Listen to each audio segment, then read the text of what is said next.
सभी सनातनियों को मेरा प्यार भरा राधे राधे।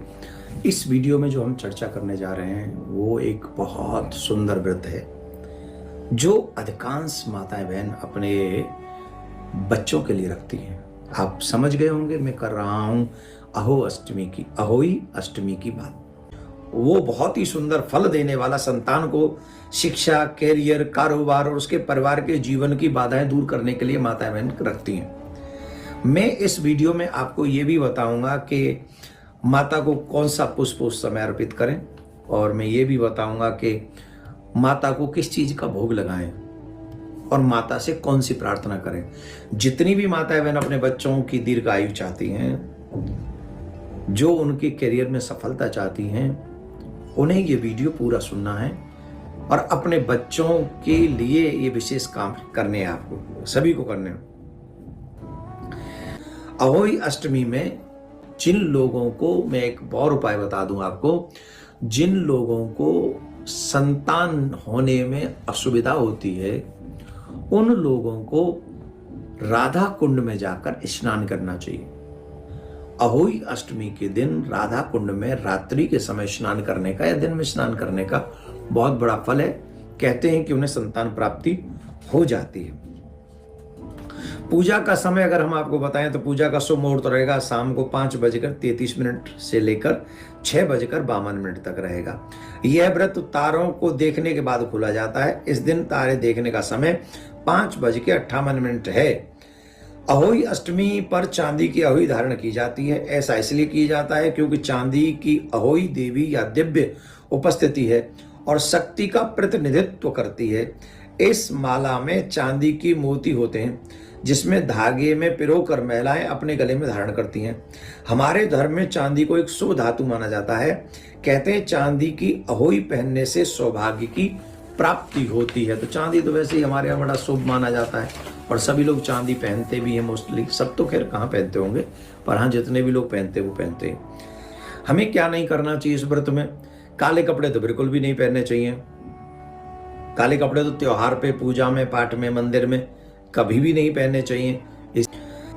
इस दिन कुछ भी सिलाई न करें, कैंची न चलाएं, इस बात का ध्यान रखें। व्रत के दौरान महिलाओं को दिन में सोने से बचना चाहिए।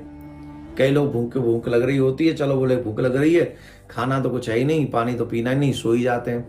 तो सोने से व्रत का महत्व जो है कम हो जाता है, इसलिए सोने से बचना ही चाहिए। तामसिक भोजन नहीं करना चाहिए। भोजन तो करोगे कतवा उसके व्रत के बाद ही, और व्रत के बाद भी लहसुन, प्याज इत्यादि जो बुरी चीजें हैं, मांस वेश, इन सब चीजों को ग्रहण नहीं करना चाहिए। व्रत करने के लिए सात्विक विचारधारा का होना परम आवश्यक है, इस बात को ध्यान रखें। बासी फूल इत्यादि नहीं हम लोग प्रयोग करें, इन सब से बचना चाहिए। अहोई माता को पूजन के दौरान दूध और भात का भोग लगाना चाहिए। हमने आपको बताया, हम बताएंगे, दूध भात का भोग लगाना चाहिए। इसके बाद माता के हाथ में लाल फूल देना चाहिए, उनके चरणों में लाल फूल चढ़ाना चाहिए। अपने हाथ में लाल फूल लेकर संतान के कैरियर की शिक्षा की प्रार्थना करें। संतान को अपने हाथों से दूध भात खिलाएं, फिर लाल फूल अपनी संतान के हाथ में दें और फूल को सुरक्षित रखने के लिए कहें। जब प्रार्थना कर ले हाथ में लाल फूल लेके, मेरे बच्चे को ये मिलना चाहिए, नहीं मिलना, बस वोट है, जो आप चाहते हैं अपने बच्चे के लिए दीर्घायु हो, स्वस्थ रहे, निरोगी काया उसे प्राप्त हो, आदि आदि जो भी माताओं की 5 मिनट की जो प्रार्थना होती है, आप जम के उसे 10 मिनट तक बढ़ा लें और खूब नेत्र बंद करके माता रानी को, अहोई माता को सुनाएं। लाल फूल आपके हाथ में होना चाहिए। वही लाल फूल माँ के चरणों से छुआ कर अपने बच्चे के हाथ में देकर कहें कि इसे संभाल के रखना, अपने पास में ही रखना। जिन बच्चियों की या बच्चों की शादी नहीं होती, अहोई माता से आप वो भी प्रार्थना कर सकती हैं। माता वो भी सुनेंगी और उन बच्चों की शीघ्र शादी करवा सकती हैं। वो माता करेंगी, मैं नहीं करा सकता। माताएं कृपा, व माता से प्रार्थना अगर आप करोगे अहोई माता से, तो माता आपकी, क्योंकि व्रत आपने रखा है, तो आपकी अवश्य सुनेंगी। ज्योतिष शास्त्र के अनुसार अहोई अष्टमी के दिन बड़ा शुभ माना जाता है। इस दिन अगर कोई अहोई माता को गुड़ और चांदी की माला अर्पित कर जाए तो सभी मनोकामना पूरी हो जाती हैं। साथ ही माँ पार्वती के मंत्र का जाप भी हमको करना चाहिए। वो मंत्र क्या है? ओम ह्रीम उमाई नमः, ओम ह्रीम उमाई नमः। ये माँ पार्वती का मंत्र है, इसका जाप आप कर सकते हैं। संतान को गुड़ खिलाएं और अपने हाथों से उसके गले में चैन पहनाएं और उसके सिर पर हाथ रखकर माँ भगवती से जो आपने प्रार्थना की है उसके सर पे हाथ फहराते हुए कहें कि माँ आपकी सारी मनोकामना पूरी करे, तो आप अपने उस बच्चे को आशीर्वाद दे सकती हैं। जिन जिन के घरों में बच्चे हैं, जिनकी हेल्थ ठीक नहीं रहती, जिनकी शादी लेट होती है, शादी में देर हो रही है, या जिनका पढ़ाई में मन नहीं है, या जिनकी जॉब नहीं लग रही है, उन सब माताओं को अहोई अष्टमी का व्रत रखना चाहिए।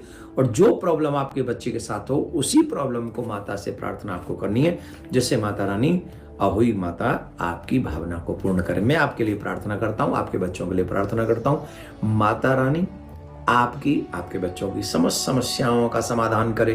दोस्तों, अबोही अष्टमी कार्तिक मास लगते ही अष्टमी को किया जाता है। इस व्रत को वो महिलाएं करती हैं जिनके पुत्र होता है। जिस वार को अष्टमी पड़ती है उसी वार को दीपावली भी पड़ती है। इस साल 24 अक्टूबर दिन बृहस्पतिवार को 5:30 बजे से 7 बजे तक अबोही अष्टमी का शुभ मुहूर्त है। अबोही अष्टमी में चंद्रदेव को अर्घ्य अवश्य देना चाहिए। अबोही अष्टमी अपने बच्चे के अच्छे भविष्य और अच्छे स्वास्थ्य के लिए किया जाता है। कहते हैं कि जिन महिलाओं के संतान नहीं होती, माता अहोई से संतान प्राप्ति की विनती करे और राधा कुंड में स्नान करने से संतान की प्राप्ति होती है। जो माताएं अहोई अष्टमी का व्रत करती हैं, उन्हें राधा कुंड में स्नान अवश्य करना चाहिए। राधा कुंड में स्नान करने से बहुत शुभ फल प्राप्त होते हैं। तो यह थी कार्तिक मास की पूजा पाठ की विधि। वीडियो पसंद आई हो तो लाइक और सब्सक्राइब करें। धन्यवाद।